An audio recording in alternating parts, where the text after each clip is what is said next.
Welcome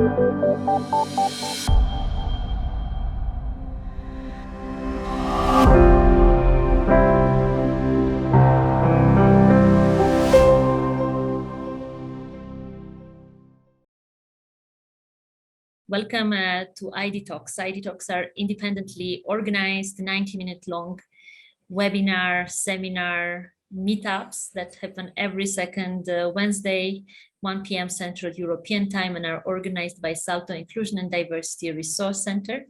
My name is Anna. I'm the facilitator of idtalks series, and together with colleagues from SALTO Inclusion and Diversity, I see Maria, of course, is here coordinating this process, but also I see other colleagues. Pitrian is also here. Hi.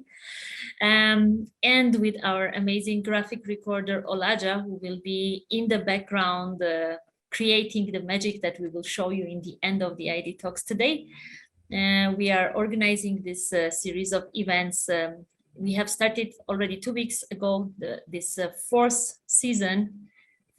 We, I think, have different ways of counting it, but fourth time we have started our idtalks, and today is the second episode of this series, and today we are going to talk outreach.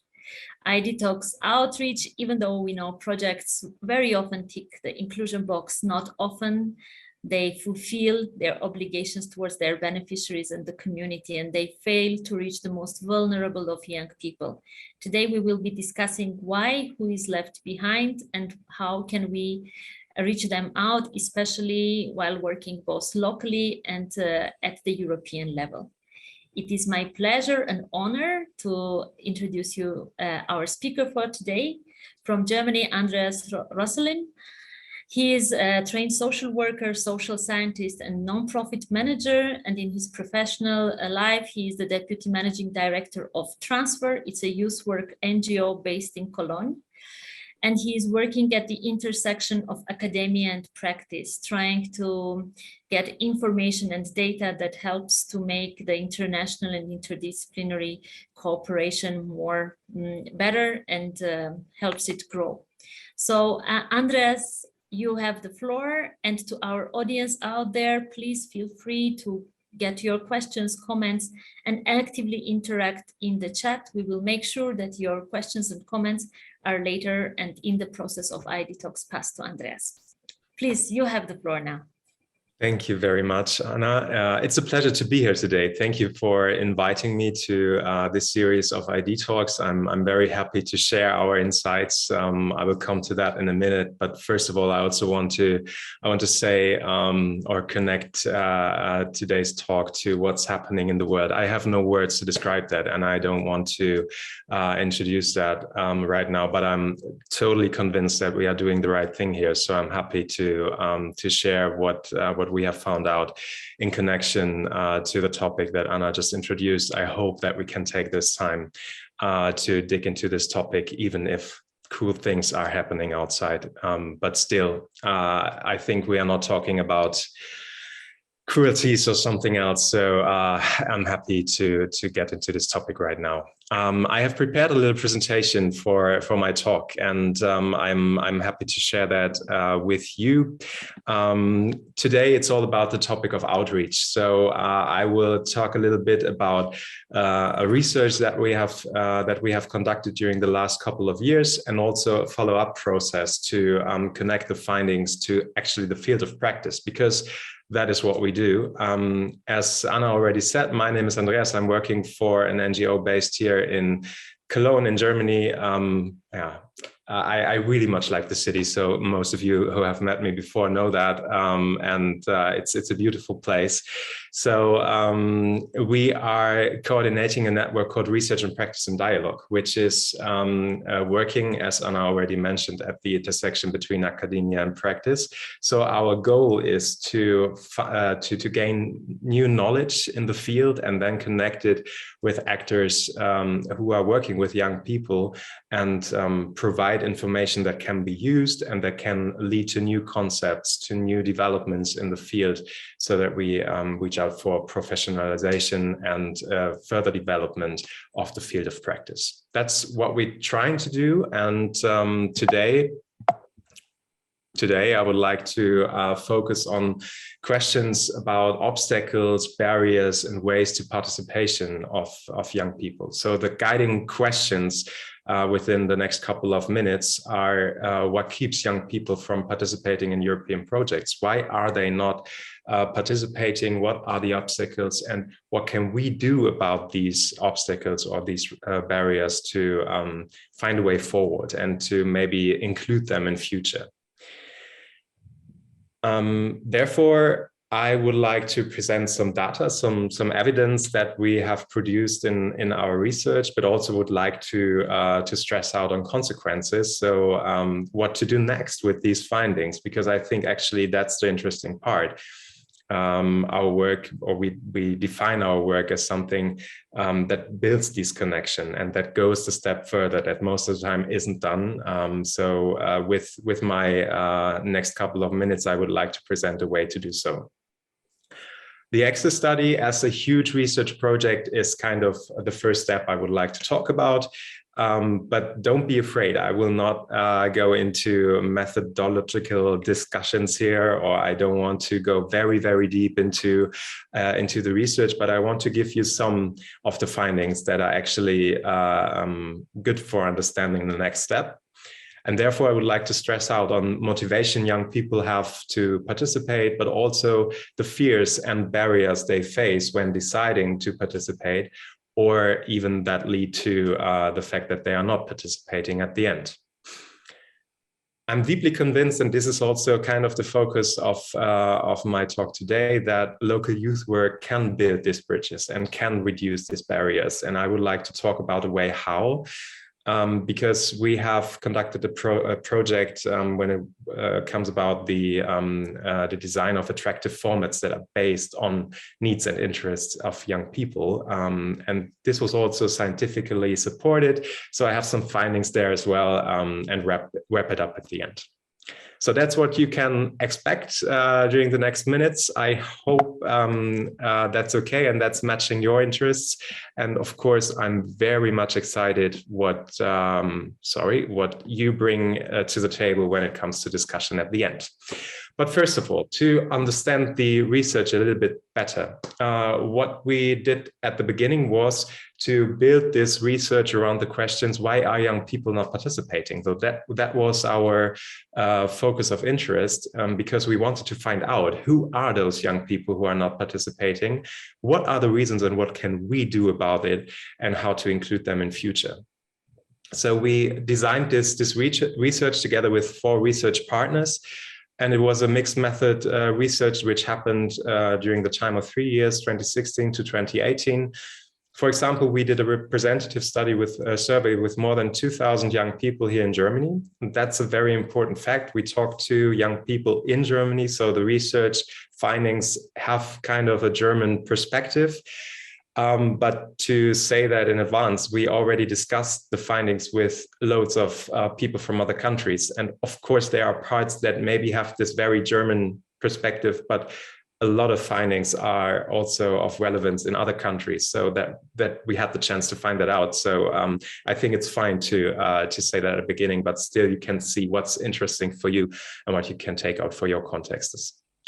We also did interviews with 49 non-participants to find out a bit more about what was the reason that you didn't get into the mobility project. And we talked with 40 youth workers to kind of understand their perspectives on the topic. To go further, I would like to explain the focus of the research, as it is kind of important to understand the rest, because first of all, there is a broad range of mobility projects. We know about the fact that young people have several opportunities to go abroad. And we would like to, and first of all, we wanted to define which aspects we would like to dig deeper into. And therefore, we created the focus of the research, which is international youth exchange here, and means that projects or formats are anticipated which match 2 criteria. First was that there is this characteristic of encounters. So young people are able to meet other young people from other countries. That was pretty important for us, but because of course you can go to another country, but not necessarily meet any person from this country or talk to any person from this country besides people working somewhere you go to. So that was a very important criteria for us, that there is this encounter moment, or the whole encounter is based on meeting other people. And the second was that there is a pedagogical framework. So it's not just going somewhere, traveling, having a very good time, which is great. But we wanted also to have some content, some seminars, or a youth worker, which is supporting young people in their time abroad. We were looking to formats in non-formal and formal education, and also individually and group mobilities. So at the end, we came up with, we focused on school exchanges individually and in a group, internships abroad, volunteer services, international youth exchanges, as most of us know them, and work camps. These were the formats we have looked to in Access Study.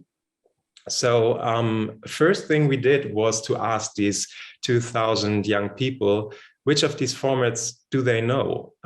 Maybe you have experienced one or two of them, but actually the first thing was to find out if you know them. And here, maybe it's a bit shocking, but there is a huge difference between the formats in formal and non-formal education. As you can see in this graph, the gray columns are those who said no. I have never heard about an opportunity like this. And as you see, the parts of young people who said, I have never heard that, are much bigger in the non-formal education context as in the formal education one. So we have to ask ourselves, are we able to transport the opportunities we offer to young people directly, or even like in a very good way? Because that's something where we should definitely work on. And also when it comes to actual participation, we see huge differences here. For example, the school trip abroad, this is very popular. More than half of the respondents said, yeah, I have done that before. But for the international youth encounter, which is maybe the most mutual thing we are talking about here, only 6% have done that before. And that led to the fact that we could build the current target group. And here again, I'm talking about Germany. So 26% of young people in Germany, we can say that as the survey was representative. 26% of young people in Germany have already participated in youth exchange projects. That's our current target group, which is already quite good, as you could say. Like 26% is a good number. And then also there is another interesting number of 26%, which is a group of interested young people. And here we have two groups of interested young people. The first one, 26%, are those who have been abroad before in other formats, which aren't based on encounter or which aren't pedagogically framed. So they have been on vacation or whatever, but they are very, very likely to participate in future. And there is another interested group who have never been abroad, but they are likely to participate in future, and that's another 11%. So we can say 37% we haven't reached yet, but this could be a potential group of participants in future. So we have to ask ourselves, what's the reason for those high numbers of young people who haven't found their ways into mobility projects? And in general, we can say 63%, if we sum that up, are willing or have already participated in international youth exchange, which is a very great number, given the fact that there are young people who said, no, I'm not motivated at all. That's the 37% at the other end of the graph. And I think that's okay. The question here is, should we focus on those 37 who said, no, this is nothing for me? Some of them had very, very solid reasons, like a person in the family they take care of and they don't want to leave them. Maybe that's okay. And we can also ask ourselves the question, if we have to reach the 100%, or if we can focus on those 37 who say, yeah, I do want to, but there are reasons this isn't working. And that was kind of the approach.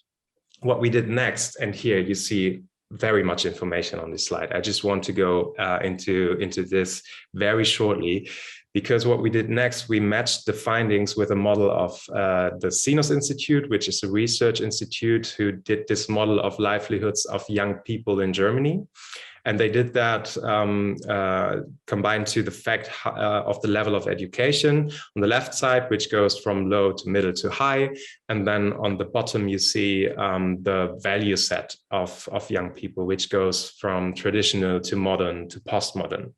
So for example, at the bottom left corner of the graph, you see the precarious cluster.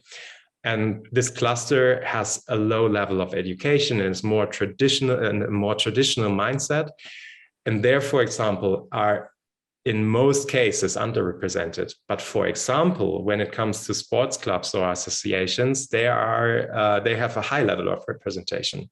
So the question is, maybe it needs to have the right format for the right group, because also for the group of social ecological young people, which have a high level of education and are in a modern mindset, in the middle up part of the graph, they have a special interest in intercultural exchange, but loads of things to do. So maybe you have to think about shorter formats of learning mobility that they would be interested in. Summing up, the fact that we have this idea of non-participants being the disadvantaged, of course you can say so, but this is not the full truth. So we have to think about this automatism of thinking, well, everyone who is not participating is automatically somehow disadvantaged in their lives. Maybe we have to dig a bit deeper and not be like this automatic process of thinking, okay, then we need a special format for those who, I don't know, have a background from another country, who are socially or economically on the lowest level, stuff like that. And then we also thought about these restraints and barriers that young people face. I think when when you look to the list here, most of the things doesn't come by surprise. I think most of the things here you have read before, but I want to explain it a little bit more, because here we can definitely see that there are parts which are like individual anxieties or individual anticipated fears or expectations that hinder young people to participate. For example, that they have to speak the language, that they are afraid of losing social bindings with their friends at home and stuff like that. But most of these aspects are connected to long-term projects. They are not automatically thinking of this 1 or 2 week youth encounter in another country. And also of expectations they have in school contexts. When it comes to school exchanges, maybe it's the automatic thing that the ones who are very good in French go to France, and maybe not those who somehow made it through the course. So that's actually the point, that these expectations are within young people. And when they look towards their potential participation, it's somehow like, well, no, that's nothing for me. Maybe the ones who are better in school, they can go, but not me. So what we concluded there is that non-participation is not a result of demotivation. We could see that very, very clearly within our research, but there are definitely structural obstacles that need to be removed and individual concerns that can be worked on. And I'm pretty sure that the last part is the easiest one. Yeah, because definitely if there is a person who can tell you, well, it's not that costly to go to participate in an international youth exchange because there is a funding structure behind it, then this barrier is somehow gone. But of course, there are structural obstacles that we need to focus a bit more. And that's something we have then discussed with youth workers, because we also saw this perspective in youth work that there somehow is this tale of international youth work being a luxury. So as a youth worker in Germany, you work locally, and if you want to work on a more international level, this is something that you do on top. So this is something that's even more demanding, that is more that is taking more resources from your normal job, which is kind of interesting because international youth work, even here in Germany, is a standard, or should be a standard in youth work. And then yet another reason is that there was this tale of non-participants that I already mentioned as being the disadvantaged. So everyone who is not yet participating in youth work, in international youth work or international youth exchanges, is somehow disadvantaged. And that's an interesting thing, because youth workers also told us that they were thinking about the capabilities of young people to participate in an international youth exchange. Who am I taking? Is he or she able to get along in another country? These were questions they were really expressing. So for us, it becomes very, very relevant that the question of access became somehow a question of the target group. So the question of being able to take part, rather than a question of a structural phenomenon that is there. So if we are not anymore focusing on the structural framework of international youth work, but on the target group, of course, this aspect of capabilities becomes stronger. But what we need here is somehow a discourse shift towards changing the structures that we are working in. And that is why we have developed a project to think about this discourse shift and to come up with an idea to think about a more flexible structure of projects in international youth work. During the last 2 years, we ran a project that was connected to one central finding of the access study, that maybe formats need to be more attractive for young people, that they need to be more, that they need to be based on the interests and the needs of young people, and that these need to be considered when designing a project. So what we did was to develop a concept based on the method of future labs to work with groups of young people and design potential projects of learning mobility. A future lab works through 3 phases. The first one is that you think about criterias that kind of sucks. So things that you don't like about a certain aspect. And here we asked young people, what was the most difficult part of going abroad, or what is the thing that you think is totally annoying when participating in a learning mobility project? The next step then is to build a utopia, to think about the ideal way of going abroad. And the third part, the last one, is then to bridge that down into a realistic format of going abroad. That's what we did. We did that digitally. Well, maybe you know why. We did that 2 times analog with groups in a formal context and in a non-formal context, and then another time digitally, but with the focus on sustainability. And what we found here is pretty interesting, because actually we called it tensions. We have 3 tensions here that are kind of challenging for developing mobility formats, because actually what we saw is that there is a tension between individualization and the idea of encounter. The point of bringing your own interests, your own ideas into a learning mobility project is so huge that at some points, the young people that we have worked with, it becomes even bigger than the idea of meeting other people. So building compromises here between the aspect of, yeah, I want to get to know another person from another country and have a mutual time with them together. But at the same time, I want to know that all my interests will be fulfilled, is kind of a huge aspect that we discussed within our workshops. The other part is orientation against flexibility. On the one hand, young people said, yeah, it would be great if we are in another city, somewhere in another country, to have 1 or 2 days of free time and to enjoy the city in our own idea, like the things that we want to do there, the things that we think are very attractive. You don't know that in advance. We know when we are there, and maybe we also don't know in advance. So give us more time to explore on ourselves and to have these moments of being in a free circumstance. Then on the other hand, they said, but if we go somewhere and we don't know what to do, maybe we are bored. So they asked for this kind of orientation. So what I think here is super important, to have a balance between these parts and to go into discussion all the time with your target group, to think, to keep the balance between a good level of orientation and a good level of flexibility.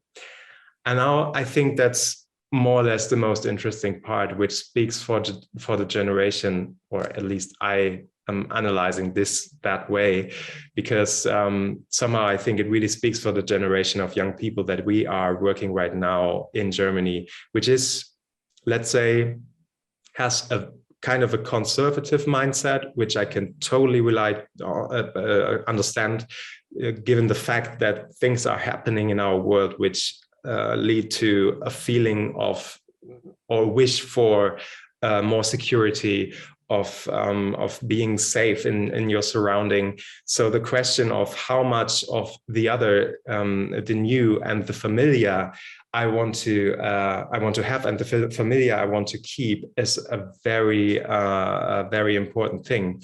So on the one hand, they said, yeah, it would be totally interesting to, I don't know, meet someone totally out of my box, totally out of my bubble in another country, but please don't let me do loads of steps outside of my bubble, because somehow I'm good with where I am.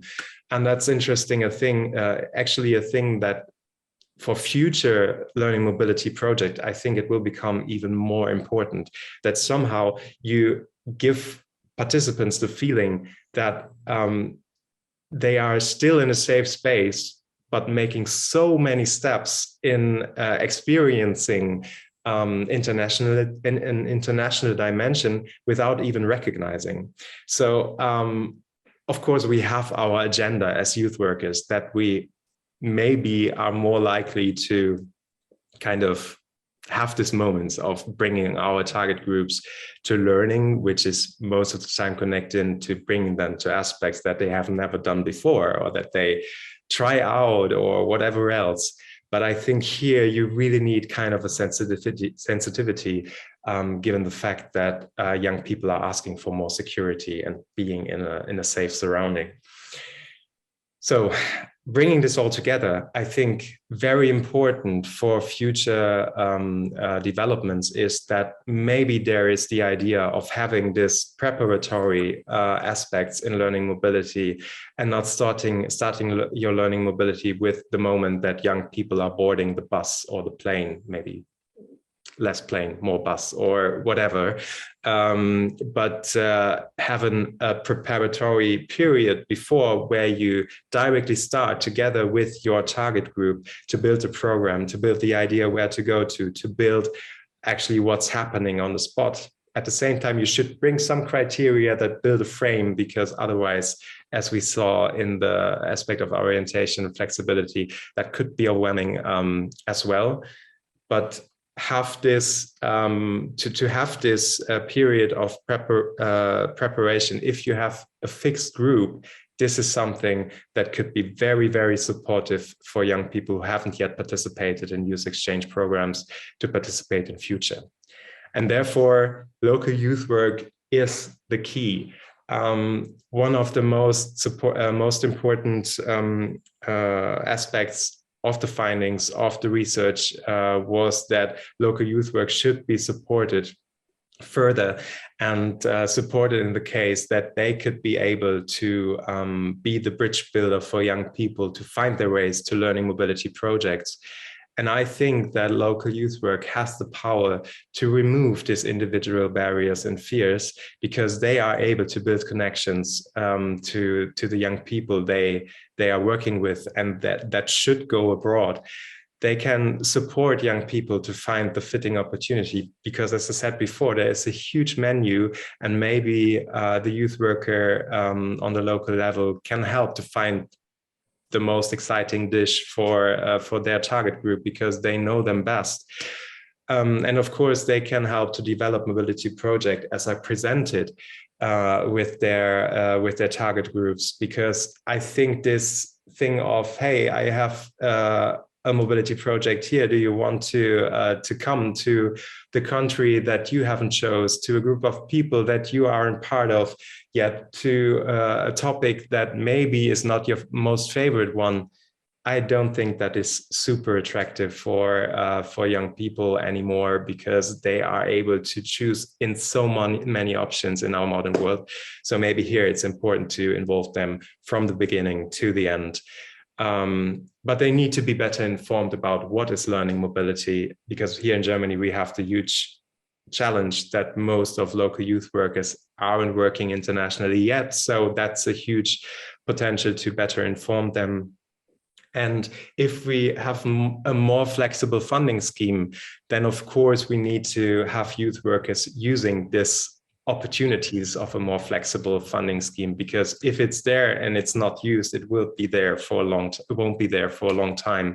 And that's actually also a thing that should be supported in local youth work. I will close with one aspect that I've learned somehow in the beginning of my work at Transfer, when I met a colleague, older colleague who has sadly died a couple of years ago. But when we discussed and I was like this very optimistic young person who came to a field and had all the ideas, she just told me, well, everything that you just said, it doesn't make sense, because you are talking about this federal level. You are talking about the big changes.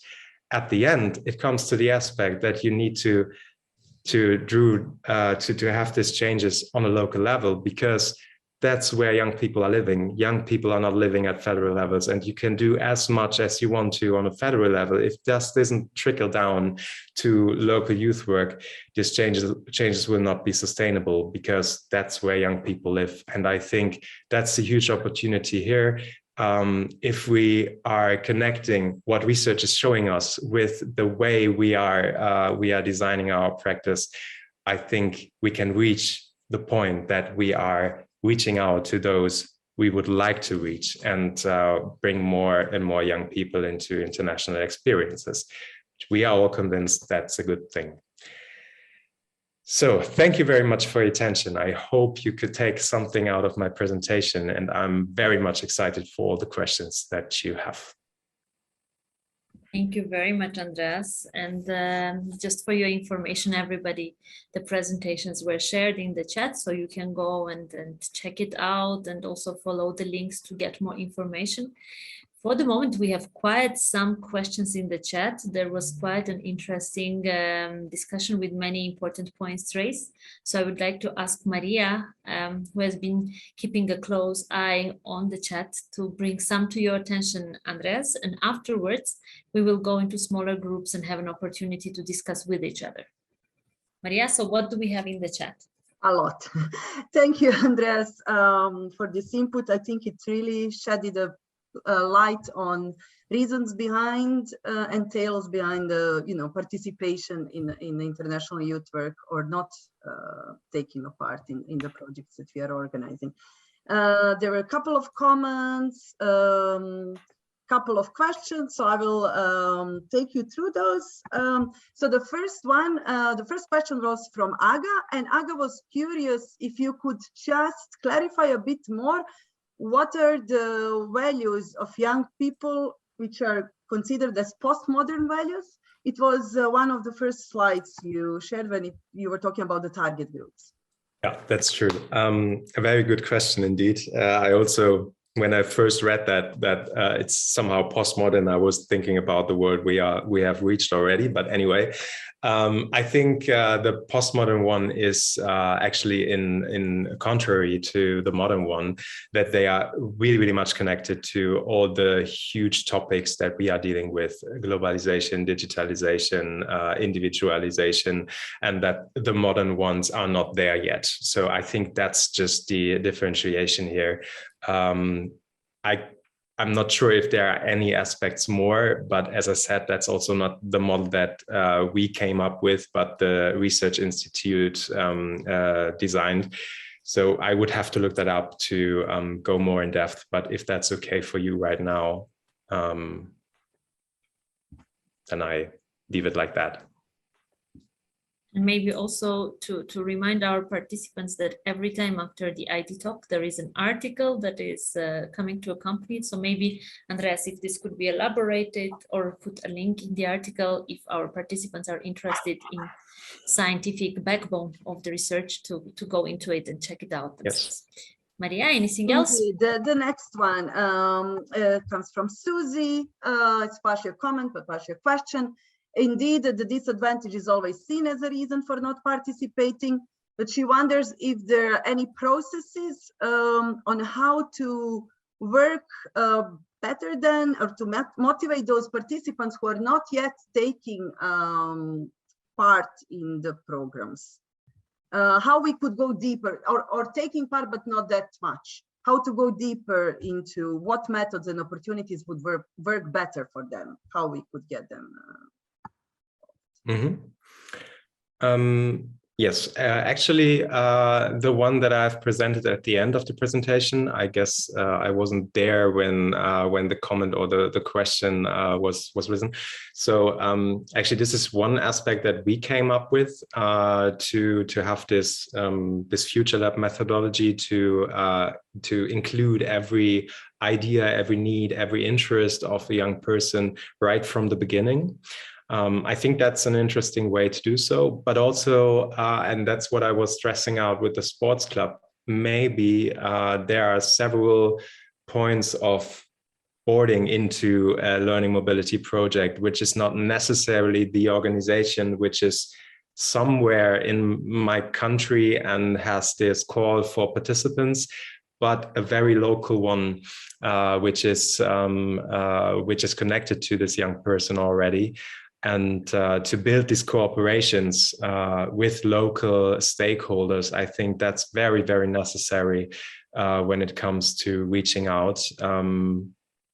Yeah, I think these are two very important things. Thank you, Andreas. La Carmela, if I'm right, wonders if you had a chance also to research a bit what are the obstacles for youth with migrant backgrounds to take part in. What are the barriers? Are it's having a passport and visa, or did you research that? Or? The easy answer is no. Actually, we haven't differentiated in these clusters of the Zenus model into different fields of disadvantage or different socioeconomic characteristics. So we can just differentiate between the level of education and this value set. So basically, I'm not able to talk about that, but the things that you have mentioned are definitely, I think most of us cannot hear are super relevant, but I can't come up with scientific findings. Thank you. Another one from Susie. Susie's curious how the change in young people's interest and ways that they spend the spare time nowadays. So, for example, if she understood well, research shows that young people are leaning more towards movements and campaigns rather than the local groups. So if this involvement, also internationally online, for example, in climate change activism, does that make a difference to participation in international youth projects? So this shift in young people's interest, how that impacts the participation in international youth projects? Well, first of all, we saw that in the model of CINUS that there are groups where we thought, well, this should be the primer target group of international youth exchanges. I was talking about this socio-cultural cluster. The point is, what they said, well, it's an interesting thing to do, and it's super interesting for me, but I don't have the time to do so. I don't have the time to go abroad for a couple of weeks because I'm active in this group and that group. And next week there is this event, and I have to be there. So there is a kind of time pensum that is already filled with loads of things to do, and I think that's connected to what Susie is mentioning here. At the same time, the Future Lab methodology, we did that with the focus on sustainability and the question how green mobility could look like. And here we saw that a very, very engaged group of young people told us there are so many ways of thinking construct around being international mobile with more sustainable means. And they also have come up with like a fully rounded program that starts at the moment they are, as I said before, boarding a train somewhere, but not just when they reach the point where the actual encounter will happen. So I think to really come up with sustainable projects and a way of realizing that this is possible, we build another attractor for those young people who are actually involved in activism or these groups who are fighting for climate, for a more sustainable way of treating climate change, etc., etc. So at the one hand, I would say, yes, there is a rivalry between this, between taking part in international projects and the way young people see activism these days, which is very, very locally. And on the other hand, I think if we understand that international learning mobility can be a very, very sustainable thing, or kind of a, I don't know, think tank or hub or something where young people come together and find solutions for problems like this, it could be super attractive for those groups of people. Thank you. And there are more questions coming in. So the next one is a comment from Susie on those three fields of tensions that you were talking about, that it would be great if, you know, the funding programs would be more flexible and allow actually this to be more explored differently for different groups. Totally. And that's the thing, because as I mentioned before, I only can talk for the groups we have worked with. They were very, very different somehow, because we have talked with a group who had already experienced international youth exchange. Another group definitely had not yet experienced international formats. Somehow it was similar. The focuses were slightly different, but still the outcome is definitely the same. You would get those target groups if they would have the chance to somehow have an influence on how the whole thing would function at the end. So flexibility for me is the core thing, that somehow funding schemes allow this preparation period to involve young people right from the beginning. Thank you. Next one from La Carmela is more on a reflection, but also a question to you. What about those people who are hospitalized for a longer time, so have some chronic illnesses, or who are in prison?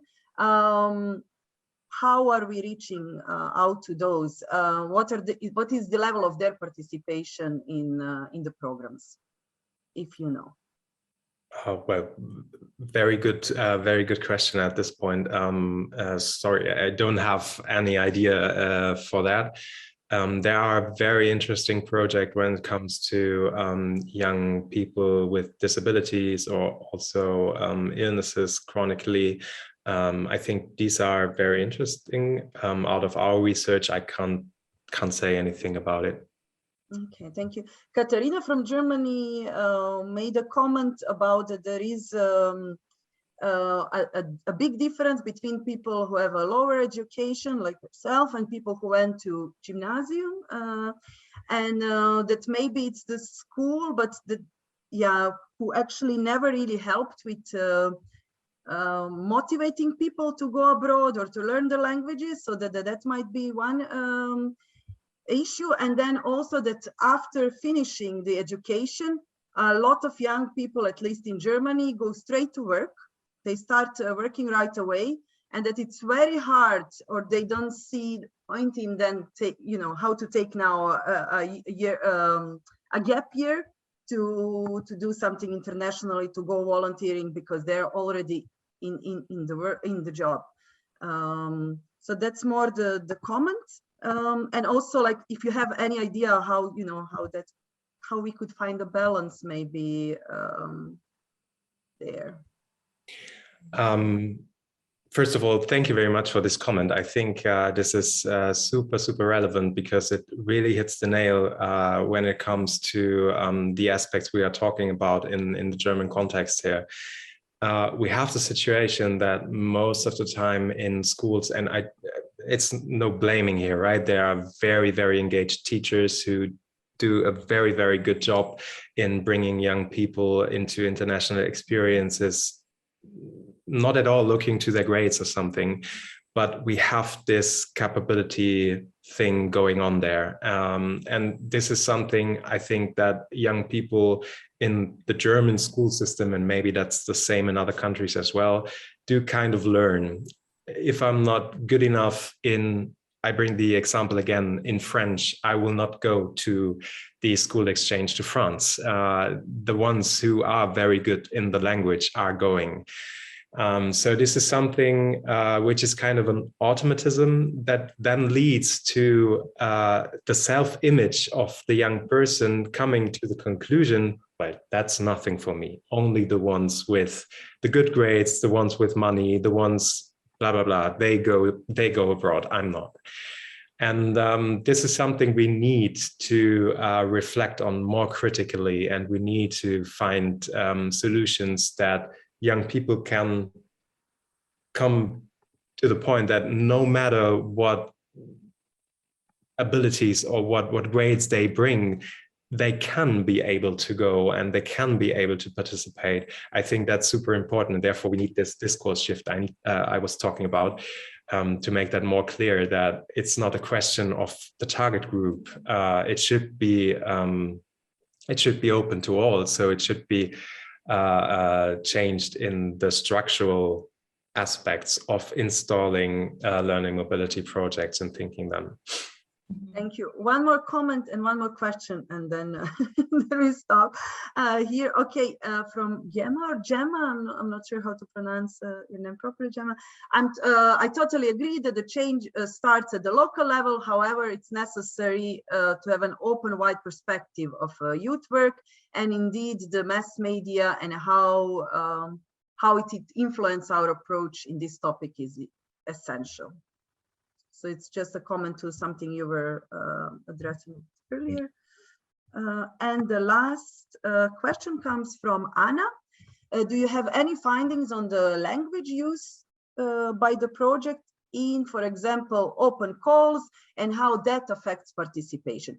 I just have to say here also to Anna that we will also have one ID talk especially addressing this as well, ID talk language. So it's how the language that we use in open calls, if that creates a barrier or not. No, actually, I don't have data about this. So before coming up with something that's not true, maybe the other ID talk is the right place to go there. But no, I don't have any results. And as you're answering these questions, there are more questions coming in, but I will have to use my facilitator powers now to say that we will stop with the questions for the moment. Also say goodbye to our audience on Facebook, passionately following the discussion live. Thank you very much. It will be really nice now to hear from all of the groups what you discussed. So what is your question, comment, concern? insight that you're bringing back after your small group discussion. So I think to save the time, we will collect everything from all the groups and then let Andreas address all of those together in whatever order is more logical and more doable for you, Andreas. So please, room group number 1, who would like to speak on behalf of the group? Anna, please. Hello, everyone. Thank you for the presentation. So I think we discussed a few things that we heard in the presentation. One of which was that we agreed on the fact that local level investment in local level is very good, and that's a good idea. However, a lot of the time, countries don't really fund youth workers on the local level enough. So this doesn't always work out as much as we would like it to work. And then Aga mentioned that also it's important to keep consistency and visibility in your community to gain trust, because there are also companies who take advantage of these projects and charge money, which can be an issue, and this is something that stands in the way of those who actually have good intentions. So I think I summarized most of what we talked about. Thank you. Thanks a lot. If anybody from the group would like to add to this, I think, or Andreas, if that's clear, we can pass maybe to the next group. Okay, so group / room number 2, who would like to bring your question, comment to the attention? Yes, I can. We do not really have a question. We were just sharing some thoughts about what would be the 2 main insights for our group, which was on the one hand, this local level as level of action that this is so important to connect to, and then also the flexibility. So we were just sharing thoughts, but we didn't really end up with a question to ask. Thank you very much, Peter-Jan. Yeah, and then we can maybe move to the next room, but of course, feel free, Andreas, to comment on the comment, yeah, when your time comes. Room number 3, who would like to take the floor from this group? I would say we had a really nice discussion all together.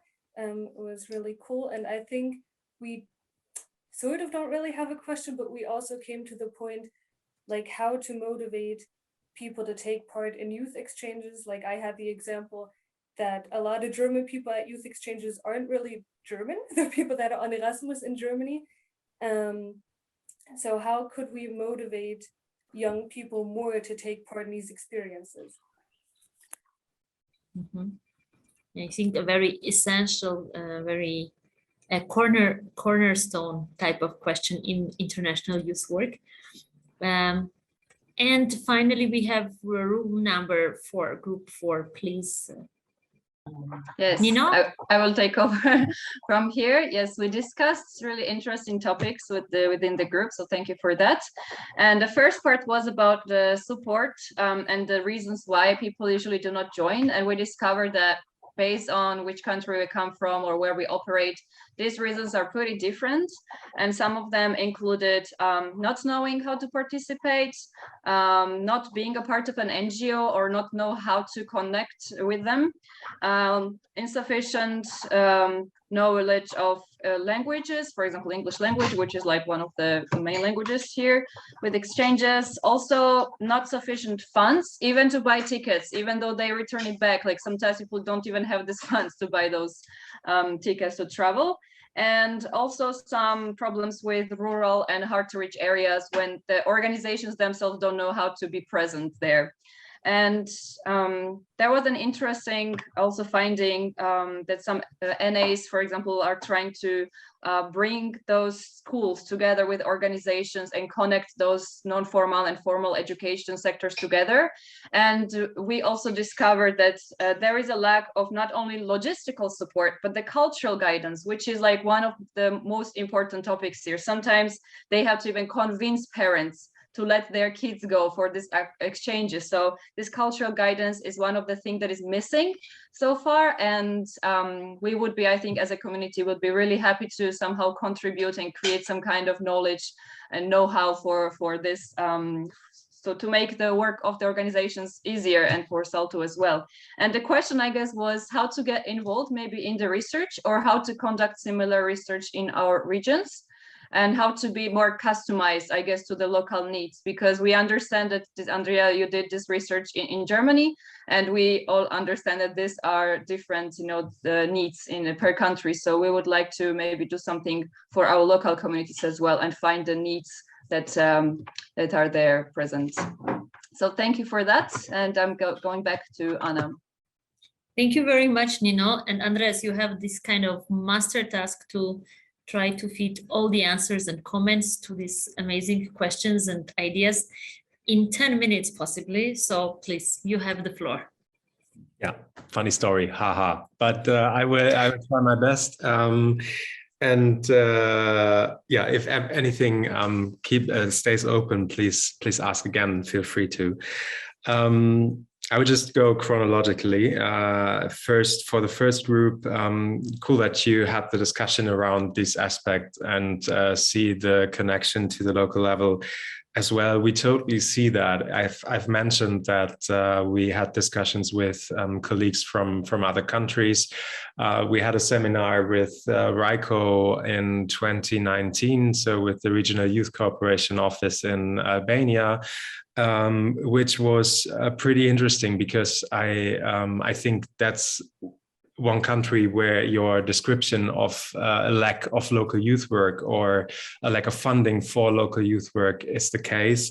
So there was the same question raised, which is super relevant, and I can't answer here because then again I'm talking about the German framework. Here we have the contrary, that most of the time youth workers don't understand their work as international because they are focused on local youth work, which is also kind of strange. It's the other side of the coin, so to say, but it's also coming to the fact that this at some points is a barrier for international youth work, because youth work here barely just has another focus.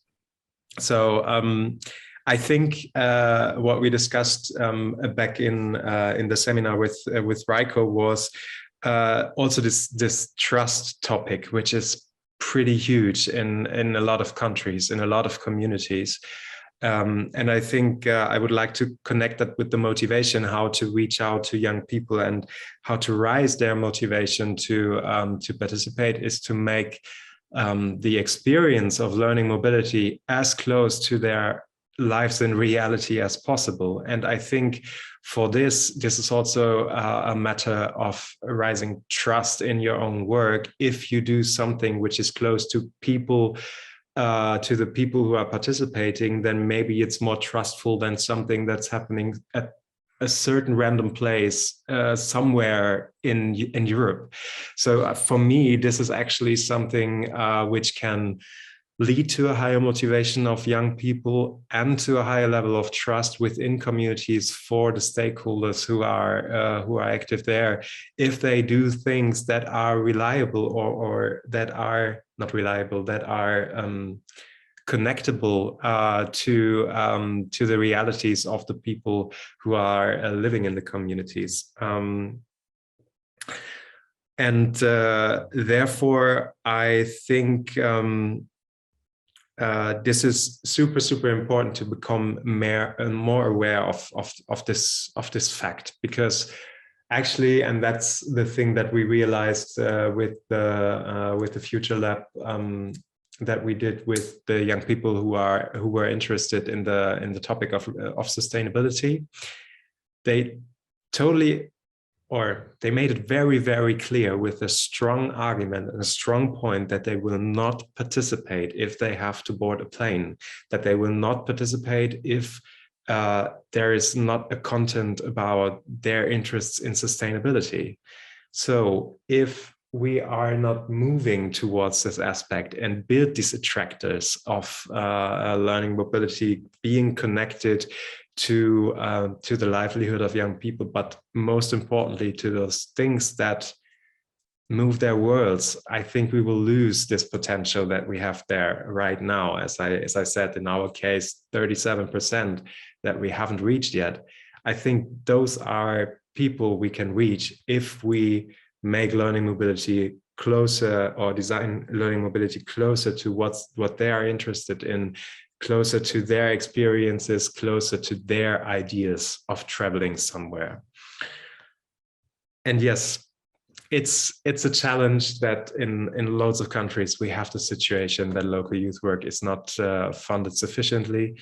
I hope that through all the actions that are enrolling through, let's see what the Year of Youth will come up with, but that these are steps, maybe baby steps, but maybe also bigger ones towards this aspect that the local sphere can be strengthened.